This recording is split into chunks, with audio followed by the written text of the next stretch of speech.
అండి. ఎంత బిజీ షెడ్యూల్లో చిన్న రిలీఫ్ కోసం ఈ టెన్షన్స్ అన్నట్ల నుంచి నన్ను ఓ పర్సన్ వచ్చి డ్రైవ్ తీసుకొచ్చారండి. ఎవరో తెలుసా సార్? ఎవరో తెలుసా అండి? Thank you Charan sir.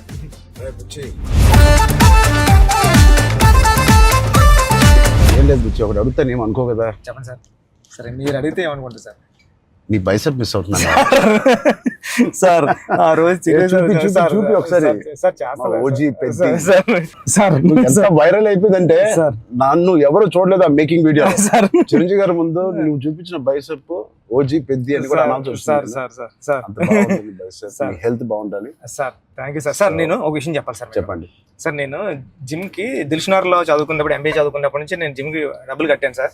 కానీ వెళ్ళడం రావడం ఎప్పుడు అంత సీరియస్ గా తీసుకోలేదు కదా సార్. మిమ్మల్ని చూసిన తర్వాత పెద్దిలో మీ డెడికేషన్ చూసిన తర్వాత నిజంగా చెప్తున్నా సార్, మీ డెడికేషన్ చూసిన తర్వాత అరే చరణ్ సార్కి అన్నీ ఉన్నాయి సరే, హెల్త్ కోసం సినిమా కోసం ఇంత కష్టపడుతున్నారు, మనకి ఏం పని ఉంది అసలు? మనం కష్టపడి రోజు ఎక్సర్సైజ్ 40 minutes చేసుకుంటే బాగుంటుందండి రీల్స్ లోని దాంట్లో చూసినప్పుడు నాకు అంత అనుకున్నాను కానీ సార్, ఎన్నో రీల్స్ సేవ్ చేశాను సార్, కానీ అంత ఇంపాక్ట్ క్రియేట్ చేయలేదు. నేను జిమ్ కోసం నేను సేవ్ చేసిన రీల్స్ చూస్తే సార్, ఆ రీల్సే నాకు తెలిసి ఒక నెక్స్ట్ జన్మ కూడా సరిపోతుంది రీల్స్ సేవ్ చేశాను సార్. కానీ మిమ్మల్ని చూసిన తర్వాత డెడికేషన్ చూసిన తర్వాత రోజు 40 minutes చేద్దారని మాత్రం చేస్తున్నా సార్. అసలు నువ్వు నన్ను పెట్టిన టార్చర్ కి ఆ బాడీలు రావడానికి, ఆ బాడీలు అన్ని రావడానికి ఒకటి క్రికెట్ బాడీ అడిగావు. క్రికెట్ సార్ అంటే క్రికెట్ బాడీ అంటే అసలు చాలా లీన్ గా మన తిలక్ వర్మ, హార్దిక్ పాండ్యా ఒక షర్ట్ వేస్తే ఎలా ఉంటుంది, ఇదే నాకు చెప్పింది నాకు నరేషన్ అప్పుడు. అదొక బాడీ అడిగావు. కొన్ని రోజుల తర్వాత మళ్ళీ సార్ క్రికెట్ బాడీలో కూడా మీరు కొంచెం బండగా ఉండాలి.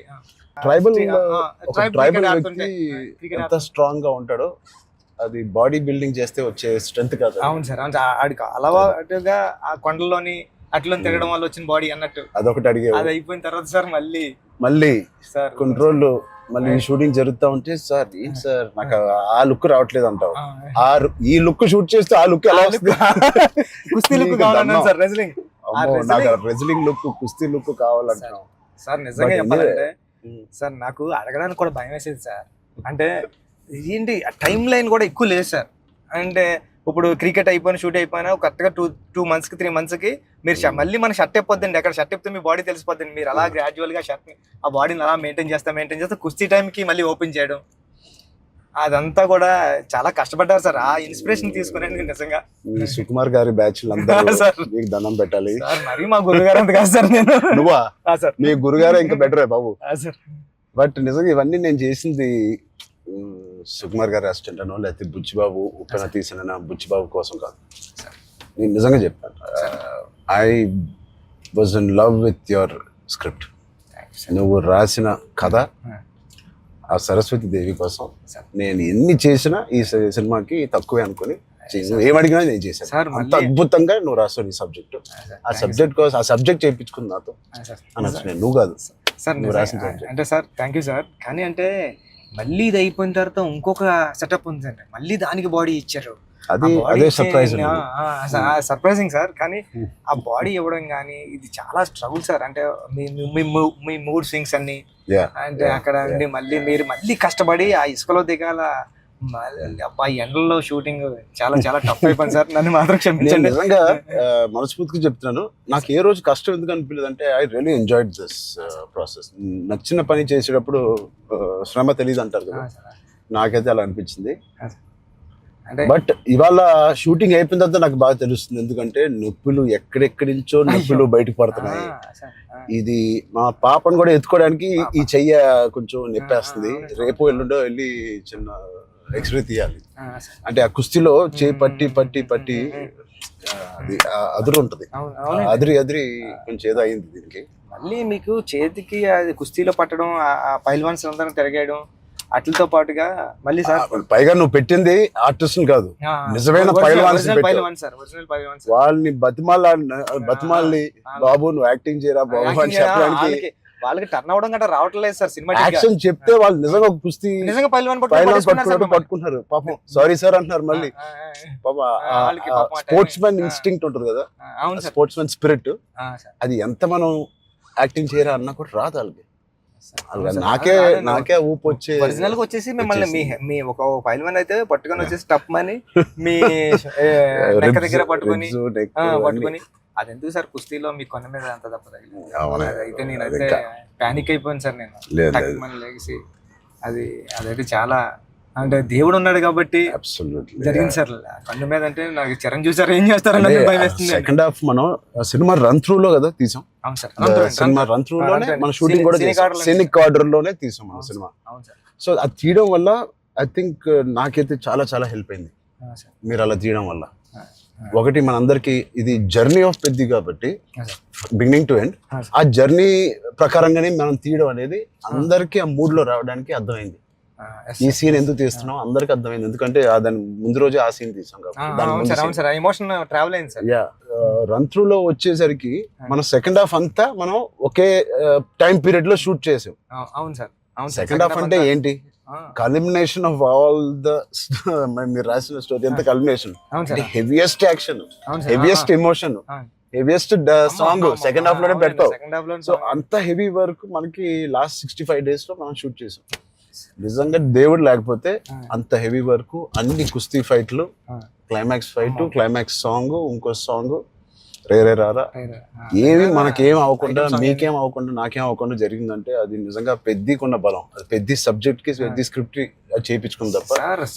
లాస్ట్ 75 days షూట్ చేస్తాను సార్. ప్రతి సినిమాలో నాకు ఏదో ఒక యాక్సిడెంట్ అవుతూనే ఉంది. RRR లో కూడా కాలు ఎరక్కొట్టుకున్నాను, రంగస్థలం కూడా ఒకటి ఏదో అయింది నాకు గుర్తులేదు. గేమ్ చేంజర్ లో ఇక్కడ లిప్ కట్ అయిపోయింది, ఇక్కడ ఇది అయింది. కానీ ఎక్కడ ఒక్కరోజు మన షూటింగ్ ఆపింది లేదు. అది నిజంగా అది దేవుడు. ఇంకేంటి బుజ్జి సార్ పోస్ట్ ప్రొడక్షన్ ఎలా జరుగుతుంది చెప్పు, సరదాగా అడుగుతున్నా.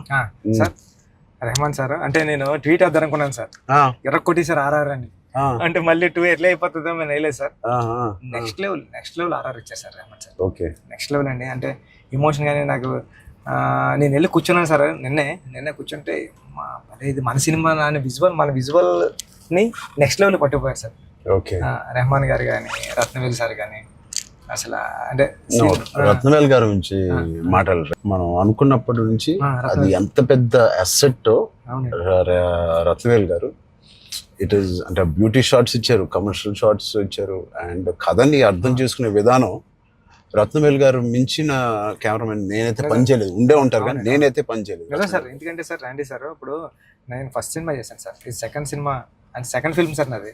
ఇంత పెద్ద కెమెరామ్యాన్ ఉండడం వల్ల నాకు చాలా పెద్ద సపోర్ట్ వచ్చింది సార్. ర్యాండీ సార్ లాంటి ఉండడం వల్ల నేను ఏమైనా మిస్టేక్లు చేసినా సరే ఇది కాదు, ఇది చూసుకో ఒకసారి ఆలోచించుకొని వచ్చి చెప్పడం కానీ, బిగ్ బ్రదర్ దాంట్లో నో డౌట్ సార్. అంత ఆయన కరెక్ట్ చేయడం కానీ అవన్నీ నేను చూసి దాన్ని ఒక్కొక్కసారి ఆయన నెక్స్ట్ లెవెల్ పట్టిపోయారు సార్. వచ్చి ఇలా చేద్దాం మనం అని. లైటింగ్ మాత్రం వేరే స్థాయిలో ఉంటుంది అసలు. సార్ మీకు చెప్పాలంటే ఢిల్లీ ఎపిసోడ్, ఢిల్లీలో ఎలా ఉన్నారంటే సార్ మీరు ఢిల్లీ ఎపిసోడ్ నాకు మిమ్మల్ని చూసిన ప్రతిసారి కళ్ళంట నీళ్ళు వస్తారు సార్. ఐ థింక్ నా ఫేవరెట్ ఎపిసోడ్ చెప్పొచ్చు లేదో తెలియదు ఇస్ ద ఢిల్లీ ఎపిసోడ్. అంటే నీ కథ మొత్తం నువ్వు ఇందాక 2 గంటలన్నర కథ లేదా 3 గంటల కథ, ఆ ఢిల్లీ ఎపిసోడే మీ కథ. అవును సార్. ఢిల్లీ నేను ఢిల్లీ ఎడిటింగ్ రూమ్ లో చూసిన ప్రతిసారి మీకు కాల్ చేశాను సార్. నవీన్ అంటారండి, ఎడిటర్ నవీన్. ఏమన్నాడంటే అండి, నవీన్ అన్న వచ్చి నువ్వు చూసిన ప్రతిసారి 20 వరకు కాల్ చేస్తున్నావు అని. అంటే దాంట్లో ఫ్రేమ్ తీసి కట్ చేద్దామన్నా సరే నాకు భయం వేసి ఇది తీద్దామా లేకపోతే ఇది ఒక్కటే తీసేద్దామా అంటే, నువ్వు ఒకసారి గుర్తుపెట్టుకో, ఈ విజువల్ చూసిన ప్రతిసారి నువ్వు రామ్ చరణ్ సార్ కాల్ చేసావు, నువ్వు ఎలా చేస్తావు ఇది అంటే అవునా అయితే తీనని మళ్ళీ దాన్ని హోల్డ్ చేసి దాని బిఫోర్ ఎక్కడ కట్ చేశాను కానీ ఢిల్లీ కట్ చేయలేదు సార్. ఢిల్లీ ఎపిసోడ్ నాకు సినిమాలో నాకు ఫేవరెట్ ఎపిసోడ్. అవును సార్. ఢిల్లీలో అప్పుడు టెంపరేచర్ కూడా చాలా చలండి, పక్కన షూటింగ్ చేయడానికి కూడా అవన్నీ క్లైమేట్ కూడా కంట్రోల్ లేదు సార్. బట్ ఢిల్లీ ఎపిసోడ్ మాత్రం ఢిల్లీ అని అనుకున్నాం, ఎలా షూట్ చేయాలని అనుకున్నాను. ఆ ఒక్క ఎపిసోడ్ కి ర్యాండీ గారికి 100% మార్క్స్ ఇచ్చారు సార్. అందుకని దాన్ని వైడ్ రేంజ్ ఫ్రేమ్స్ తో స్పాన్ కానివ్వండి, అంత కలర్ టోన్ కూడా ఢిల్లీ దగ్గర కలపలతో ఫిల్మ్ కలర్ టోన్ మార్పు సార్. లుక్ అండ్ ఫీల్ కూడా మొత్తం అంతా ఢిల్లీ ఎపిసోడ్ లోనే ఒక వ్యవసాయం ఉంటది కాబట్టి మన సినిమాలో కదా ఎమోషన్ అంతా హోల్డ్ చేయడం కానివ్వండి. వచ్చే ట్విస్ట్ ఆ, will be the biggest twist in the అవును whole సార్ film. అవును సార్ అవును సార్ అది ఎలా రాసావో నాకు తెలియదు. సార్ నేను ఉప్పెనలో నువ్వు రాసిన ఆ పాయింట్ కన్నా సార్ ఇది ఇంటూ 100. అవును సార్ సార్ నేను అది చెప్పాలనుకున్నప్పుడు కూడా అంటే ఒక స్టార్ హీరోకి అలాంటి పాయింట్తో ఎలా వర్కౌట్ అవుతుంది అన్న థింగ్ ఉంటూ కూడా సార్ అక్కడే హీరోయిజం ఒక ఒక 50 times పెరిగిపోతుంది సార్. అలాంటి సిచ్యువేషన్లో హీరోయిజం పడిపోతుందండి. అలాంటి సిచ్యువేషన్లో ఈ కథలో అలా సెట్ అయింది సార్. హీరోయిజం నెక్స్ట్ లెవెల్కి వెళ్ళి కూర్చుంటారు సార్ అక్కడ. చాలా కన్విక్షన్ తో రాసావు. అది అందరిలో ఎక్కిపోయింది నీ కన్విక్షన్. అంటే షార్ట్ లో నువ్వు నాకు ఇంకా గుర్తు, మా ఇంటికి 3 అవును years సార్ back వచ్చింది సార్. అవును సార్ బాగా గుర్తుంది సార్ మీకు. 3 years back వచ్చినప్పుడు సార్ సార్ నువ్వు నేను సుకుమార్ గారు కూర్చుని అవును. కథ వినాలని డిసైడ్ చేసిన రోజు అవును సార్ నువ్వు ఎలా చెప్పావంటే కదా 2.5 hours నాకు ఇంకా గుర్తుంది. 2 hours 40 minutes 45 minutes అవును సార్ కింద మంచి మ్యాట్ అన్ని వేయించి కిందే కూర్చుంటాను. సరే బాబు. మీరు కింద దిగిపోయారు సార్. నేను మీరు కింద కూర్చున్నారు. అన్ని సీన్ పేపర్ వేసి dialogue to dialogue sir scene to scene run through తో సీన్ ఆర్డర్ తో నువ్వు నాకు ఎక్స్ప్లెయిన్ చేసాను. నేను ఫస్ట్ మెస్ప్రైజ్ అయిపోయాను. నా వైపు ఎక్కువ తలెత్తి కూడా సీన్ వైపు కదా చూసి కూడా నువ్వు చదవలేదు. అవును సార్ తలెత్తి నాతోనే మాట్లాడావు మొత్తం. అంతలాగా నీకు ఎవ్రీ డైలాగ్ గుర్తిపోయింది. నువ్వు ఎన్ని సంవత్సరాలు రాసావు ఈ సినిమా నాకు తెలియదు కానీ బహుశా 4 years 4 years సార్. 4 years ఉప్పిన తర్వాత ఆర్ట్ ఎప్పటి నుంచో అవును సార్ ఉప్పిన తర్వాత డెవలప్ చేసావు. నువ్వు నరేట్ చేసిన గ్రిప్పింగ్ గా నరేట్ చేసిన విధానం కానీ నేను మెస్ప్రైజ్ అయిపోయాను. అసలు ఏ కథ చెప్తున్నాడు తర్వాత చెప్పిన విధానానికి నేను సార్. నాకు డౌట్ సార్, కథే అంటే అక్కడ రామ్ చరణ్ సార్ కాదు, బుచ్చిబాబు కాదు, అంటే కథే అంటే కథను నమ్మిన డైరెక్టర్గా నేను వచ్చాను సార్. కథను నమ్మిన డైరెక్టర్గా వచ్చి మీకు నేరేషన్ ఇచ్చినప్పుడు నాలో భయాలు చాలా ఉన్నాయండి. ఇలాంటి స్క్రిప్ట్ ఓకే చేయడానికి, ఇలాంటి ఎమోషనల్ డ్రామా అంటే పెద్ద అంటే యాక్షను, క్రికెట్, రెజ్లింగ్ కాదు సార్. పెద్ద అంటే ఎమోషను. నేను నేరేషన్ ఇచ్చిన ప్రతిసారి నా కళ్ళంట నీళ్ళు వచ్చాయి సార్. అరే అంటే ఏడ్ చేస్తున్నాను కాబట్టి ఏడ్ చేసిన కొన్ని సీన్లు అక్కడ చెప్పడం కూడా తోసేసేవాడి సార్. కానీ ఇలాంటి స్క్రిప్ట్ని మీరు విన్నప్పుడు మీ ఫీలింగ్ అంటే మీరు ఏమనుకున్నారు సార్? అంటే ఇలాంటి స్క్రిప్ట్ చెయ్యాలనుకున్నారా వద్దా? సుకుమార్ గారు ఇచ్చిన కాన్ఫిడెన్స్ వల్ల, సుకుమార్ గారి బ్యాచ్ వల్ల ఆయన ఎందుకో నన్ను చేయమని అడగడం ఏదో ఉంటుంది. లేకపోతే నాకు లేదు కదా ఇంకేదో ఉంది కదా అనుకునే టైంలో సడన్ గా ఇది చేసాము. మన ఇద్దరం ఎప్పటి నుంచో రంగస్థలం టైం నుంచి మనం ఇద్దరం పని చేయాలనుకున్నాం. అవును సార్. అది ఇంత తొందరగా ఫస్ట్ సుకుమార్ గారు ఏదో ఉంటే తప్పని మనకి చెప్పారు.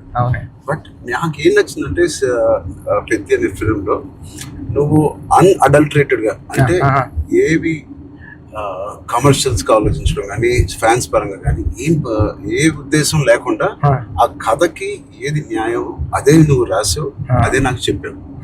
అక్కడ నీ నిజాయితీ నాకు ఫస్ట్ నచ్చింది. నా క్యారెక్టర్ లో ఉన్న నిజాయితీ నచ్చింది. పెద్దిగాడి క్యారెక్టర్ లో ఉన్న నిజాయితీ నాకు నచ్చింది. దాని తర్వాత ఏదేమైనా లైఫ్ లో ముందుకు సాగుతూ వెళ్ళాలి అనే point is the biggest point of Peddi. Hurdles వచ్చిన ఇంకోటి ఇవన్నీ దేనికి చేస్తున్నారు, ఆ కథ ఏంటి, ఆ కథ ఇవన్నీ దేనికి చేస్తున్నారు, ఇన్ని ఆటలు ఎందుకు ఆడుతున్నారు, అదేంటి cross over athlete. Main point అది sir. Main point cross over athlete. ఆ క్రాస్ ఓవర్ అథ్లీట్ ఒక అథ్లీట్ గా వెళ్ళొచ్చు, ఒక కొంత దూరం వరకు తన జీవితంలో ఏదో ఒకటి సాధించవచ్చు. ఇంత తపంతో how come he went that far to do that and achieve that goal. That I feel identity, గుర్తింపు కోసం. సార్ నిజంగా చెప్పాలంటే ఈ కథ రాయడానికి మెయిన్ కారణం, మీ దగ్గరికి వచ్చి నేరేషన్ ఇవ్వడానికి కారణం అంటే మీరు ఎప్పుడు మెరుపు టైంలో ఎప్పుడు ఎంట్రీ చేస్తే నాకు స్పోర్ట్స్ సినిమా చేయాలని కోరిక అన్నారు సార్. అంటే సార్ 10 రోజులు చేసిన అప్పుడున్న టెక్నాలజీ, ఆ గేమ్ తీసే టెక్నాలజీ కానీ స్పోర్ట్స్ లేకపోతే ఏదో కుదరక అది నిజంగా ఈ రోజు నాకు నేను అనుకున్నాను సార్. ఆ రోజు చరణ్ సార్ ఒక స్పోర్ట్స్ చేయాలనుకున్నారు, ఈ రోజు నేను క్రాస్ ఓవర్ పెట్టి అని ట్రై చేశాను సార్. సార్ అంటే ఇది నిజంగా చెప్పాలంటే ఒక మాట ఉంది సార్. ఉప్పిన తర్వాత ఉప్పిన రిలీజ్ అవ్వలేదండి. కోవిడ్ టైంలో ఉప్పిన ఓటీటీకి అంటున్నారు సార్. ఓటీటీ వేసేద్దాం. చాలా వరకు 1 year 12 months వరకు ఒక వెయిట్ చేశారండి. కానీ ఇంకా కోవిడ్ ఎప్పుడు వెళ్ళిపోతుందో తెలుస్తలేదు సార్. అలాంటి సిచ్యువేషన్లో మా గురువు గారు ఫోన్ చేసి, సుకుమార్ గారు ఫోన్ చేసి అడిగితే, ఒరే ఇంక ఏం చేయలేమరా, ఇంక మనం హోల్డ్ చేసాం, ఇంకా ఈ పాండమిక్ ఎప్పుడో తెలుస్తలేదు, మనం వేసేద్దాం అన్నారండి. ఓటీటీ వెళ్ళిపోదాం అన్న టైంలో ఇంకేం చేయాలో తెలియక సుఖ సార్ని అడిగాను, సార్ ఏం చేస్తే బాగుంటుంది సార్ అంటే, నీ దగ్గర ఉన్న లైన్లు చెప్పరా అన్నారండి. ఈ లైన్ చెప్పాను సార్. ఈ లైన్ చెప్పినంటే సుఖ సార్ అన్నారండి, ఈ లైన్ అదిరిపోద్దురా, చేయరా, మళ్ళీ కొత్త ఫిల్మ్ అయిపోతుంది, ఐడియా కొత్తగా ఉంది అన్నారు. అవునా అని సార్ మీరు నమ్మరు, నాకు స్క్రీన్ షాట్ ఉంది, మా స్టాండర్డ్ రామన్ గారికి కూడా అది బుక్ మరి రాసిపోయి పిఠాపురం దత్తత స్వామి గుళ్ళోకి వెళ్ళి కూర్చొని, నాకు సెకండ్ ఫిల్మ్లో హీరో రామ్ చరణ్ గారు, మీకు చూపిస్తాను సార్ ఎప్పుడు నా ఏదైనా ఇంటర్వ్యూ, రామ్ చరణ్ గారు. అవును సార్, చూపించాను సార్ మీకు. హీరో బెల్లం ఫ్యాక్టరీలో వర్క్ చేస్తూ ఉంటాడు, క్యారెక్టర్ సూపర్ ఉంటుంది, పెద్ది అని రాశాను సార్. ఫస్ట్ ఫిలిం ఇంకా రిలీజ్ కాలేదు, సెకండ్ ఫిలిం రామ్ చరణ్ గారితో డ్రీమ్ అంటే నేను అనుకుంటాను సార్, మనిషి గట్టిగా కోరుకుంటే ఏదైనా అయిపోతుంది సార్, గట్టిగా కోరుకోవాలి సార్. నాకు కూడా ఇంత గొప్ప సినిమాలో హీరోగా చేయడం అనేది, గొప్ప రైటింగ్ రావడం అనేది, అది కూడా నేను ఎక్కడో అనుకున్నాను, ఎప్పుడో మెరుపు అప్పుడు అనుకున్నాను ఒక స్పోర్ట్స్ సినిమా చేయాలి మీ సంకల్పమే సార్ అది. అప్పటి నుంచి 10 ఏళ్ళు అయిపోయింది మెరుపు, ఆల్మోస్ట్ 12 years అయిపోయింది. ఆ 12 years నుంచి నా కోరిక, నీ కోరిక ఏదో సరే ఇద్దరిని సుకుమార్ గారు కలిపారు. సుకుమార్ గారు దేవుడు మా గురుగారు తీసుకొచ్చి, అందుకే నేను ఎప్పటికీ మా గురుగారు 2 పని ఉంటాను సార్. నిజంగా ఏదైనా అంత గట్టిగా అనుకోవాలనేది నాకు మళ్ళీ అనిపించింది. అనుకుంటే సాధ్యం అవుతుంది అనేది, అనుకుంటే అవుతుంది అన్నారు. మీరు ఏదైతే అన్నారో ఇదే మన కథ సార్. పెద్దిగాడు ఏది వదలడే అండి, పెద్దిగాడు పట్టుకుంటే అంటే చిన్న చిన్న ఇన్సిడెంట్లకే ఈ జనరేషన్ అంతానే అది కాదు, ఇది అవుతులేదు అని కొద్ది ప్యానిక్ అయిపోయి రకరకాల డెసిషన్ తీసుకున్నారు కదా సార్. అలాంటి సిచ్యువేషన్లో పెద్ది చాలా ఇన్స్పిరేషనల్ క్యారెక్టర్ సార్. పెద్దిగాడు అందరికీ హృదయంలో ఉండిపోతారు సార్. పెద్దిగాడు చాలా ఇన్స్పిరేషనల్ క్యారెక్టర్ అండి. అంటే నిజంగా చెప్పాలంటే పాఠ్యాంశాల్లో అంటే బుక్స్లో ఉండాల్సిన క్యారెక్టర్ అండి. 7th class నాన్ డీటెయిల్లో ఉంది సార్. అంటే పట్టుదల ఉంటే సాధించలేనిది లేదని. అలాంటి బుక్ లో నేను రాసినప్పుడు నాకు ఆ కథ గుర్తొచ్చిందండి. అరే విక్రమాదిత్య ఏదో అండి అతని పేరు. అతను చాలా స్ట్రగుల్ అయ్యి అనుకున్నదాన్ని రీచ్ అవుతాడండి. అంటే పెద్దికి కూడా విజయం అంత ఈజీగా దొరకలేదండి. పెద్ది చాలా స్ట్రగుల్ అవుతా తన విజయాన్ని, తన డెస్టినేషన్ ని, తన గోల్ ని రీచ్ అవ్వగలిగాడు కానీ అంత ఈజీగా ఈ జనరేషన్ చిన్న చిన్న వాటికే కొద్దిగా ప్యానిక్ అయిపోయి అది కాదు ఇది కాదు అంటారండి. ఇది చాలా ఈ జనరేషన్ సెట్ అవుతుంది. ఈ జనరేషన్ కి చాలా ఇన్స్పిరేషనల్ స్టోరీ. మోటివేషన్ అంటే ఐ ఫీల్ ఒక వ్యక్తికి మోటివేషన్ దొరకడం పొద్దున్న లేచి, అంటే ఇలాంటి సిచ్యువేషన్ వచ్చి నా లైఫ్ లో కూడా వచ్చింది. ఇది వాళ్ళ జనరేషనే కాదు, కోవిడ్ టైంలో అందరికీ ఒక రకంగా కొట్టింది కదా కోవిడ్. మానసికంగా కొట్టింది, హెల్త్ పరంగా కొట్టింది, ఫైనాన్షియల్ గా కొట్టింది, ఈ వేరే వేరే రకాలుగా కొట్టినాయి. నాకు కూడా ఒక రకంగా కొట్టింది. And it was very low phase అవన్నీ అను, కానీ ఇట్ ఈస్ అంత స్ట్రాంగ్ వర్డ్స్ నేను వాడట్లేదు, కానీ ఒక కన్ఫ్యూజ్డ్ స్టేట్ లో ఉండేవాళ్ళం. అంటే అప్పటికి RRR మధ్యలో మీకు కూడా సార్, నాకు కూడా RRR 30-40% అయిన తర్వాత ఆ బ్రేక్ పడింది. అయితే 50% తర్వాత ఆ బ్రేక్ పడింది. పీక్ లో నా ట్రైలర్ రిలీజ్ అయింది. అంటే అంత పీక్ బాడీ లో RRR స్టాప్ అయింది. సో ఏం చేయాలి, జిమ్ నేను ఒక అపార్ట్మెంట్ లో ఉండేవాడిని అప్పుడు. దాని తర్వాత ఇప్పుడు ఇంటికి షిఫ్ట్ అయ్యాను కదా. సో అక్కడి నుంచి అసలు ఉన్నారా, మన చుట్టూ ఉన్న వ్యక్తులు ఒక్కొక్కరు చనిపోవడం చూసి ఆ ఉపాసన ఇంట్లో ఉండడం వల్ల ఆ హాస్పిటల్ కాల్స్ విని నేను ఇంకా ఆఖరికి నా హోమ్ థియేటర్ లో కూర్చొని టీవీ చూస్తూ ఉండేవాడిని. పక్కన ఆవిడ అక్కడ ఉండేది, అది వినలేక నేను ఒక్కడనే ఉండలేక, బికాస్ ఆవిడతో ఉంటే ఏదో ఒక కాలక్షేపం ఉండేది. హోల్ కోవిడ్ నువ్వు నమ్మవు, ఉపాసన ఒక రూమ్ లో తన కాల్స్ పాపం తన అందరు పేషెంట్స్ ని డైవర్ట్ చేయడం అవన్నీ చూస్తా ఉంది. నేను ఇంకో రూమ్ లో అలోన్ గా ఆల్మోస్ట్ ఫ్యూ మంత్స్ నేను ఒక్కనే ఉండేది. అది నాకు గట్టి కొట్టేసింది. అంటే ఒంటరిగా ఉన్నప్పుడే మీకు థాట్స్ వస్తాయి. అది ఓవర్ గా నువ్వు అన్ని రోజులు ఒంటరిగా ఉన్నప్పుడు ఆ థాట్స్ వేరేగా మారుతాయి. అలా మారినప్పుడు నేను మానసికంగా కొంచెం లో అయ్యాను. ఆ టైంలో నాకు తెలిసి తిరిగి కోవిడ్ రీఓపెన్ అవుతున్నప్పుడు, ఏవో చాలా ఇష్యూస్ ఉన్నప్పుడు నాకు రాజమౌళి గారు నీకు ఫోన్ చేశాను. రాజమౌళి గారికి ఫోన్ చేసి, సార్ ఒకసారి కలవాలి మిమ్మల్ని అంటే ఆయన వచ్చారు.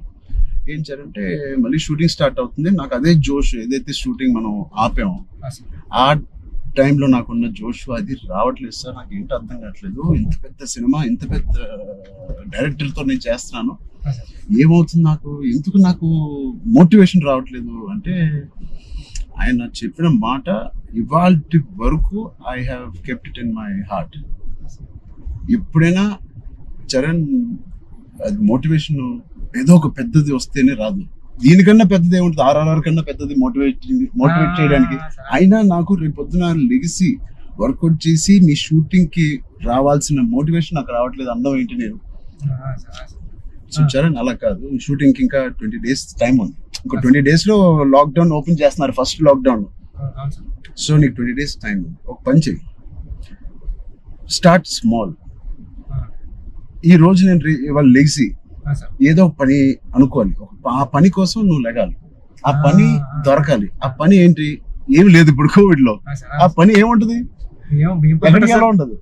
నా బెడ్రూమ్ ద బెస్ట్ బెడ్రూమ్, అంటే క్లీనెస్ట్ బెడ్రూమ్ ఇన్ జూబ్లీహిల్స్ లాగా మార్చాలి. అంటే ఎవ్రీ కార్నర్ క్లీన్ చేసుకోవడం అంటే అదే పని. ఇంకా ఒక పని వెతుక్కోవడం అనమాట, ఒక కారణం వెతుక్కోవడం ఆ రోజు లెగడానికి. ఇవాళ లెగిసి జూబ్లీహిల్స్ లో నా రూము, నా ఇల్లు ద బెస్ట్ క్లీనెస్ట్ హౌస్ గా ఎలా మార్చాలి. స్టీమింగ్ చేస్తానా, లేకపోతే కడుగుతానా, లేకపోతే క్లీనింగ్ చేస్తానా, ఎప్పుడెప్పుడు నుంచో ఉన్న బట్టలన్నీ తీసి పడేస్తానా, అది. లేదా నా garden should be the best garden in Jubilee hills. ఆ ప్లాంట్స్ ని, ఆ కలుపు మొక్కలు తీసేయడం అన్ని నేను చేసి ద బెస్ట్ గార్డెన్ అని నేను నిరూపించుకోవాలి. అది చిన్నదైనా పెద్దదైనా.